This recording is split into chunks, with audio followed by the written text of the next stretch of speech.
processes. Who's There you going to go. own the go-to-market processes and people processes? Go-to-market processes should sit, under the commercial, fold, whether that's revenue operations, CEO, or kind of the individual leaders, doesn't matter. On the people side, I think when you think about the people life cycle of an on and off boarding kind of world, so hiring and so forth, I think it should be HR, talent attraction and so forth. But I think then the,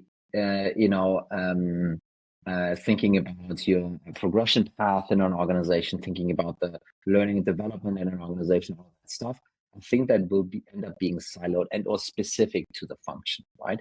And I think then overarching, you will have some conversations around salary bands, depending on how big your organization is. And I'm sure finance has a very strong hand in that to kind of make sure that this basically, salaries is 80% of your cost in a normal SaaS business. Having some kind of a structure around how you can progress or how you can't, I think finance should have a strong hand in that to make sure that happens. I really pretty much agree with what Tony said there. I think it is your go-to-market is under your commercial, your operations ideally under your HR. Sometimes you see early on, I've seen a number of CFOs get HR or get operations, so they may be involved in it just in the early startup, depending on how it's structured. Obviously, they need to be involved in the conversation, particularly salary, right? It's the biggest expense if you're a SaaS startup.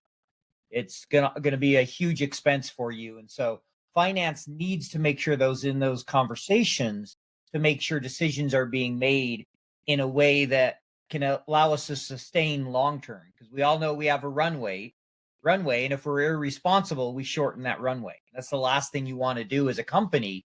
So you need to make sure finance is involved. But I don't think finance needs to own either of those things.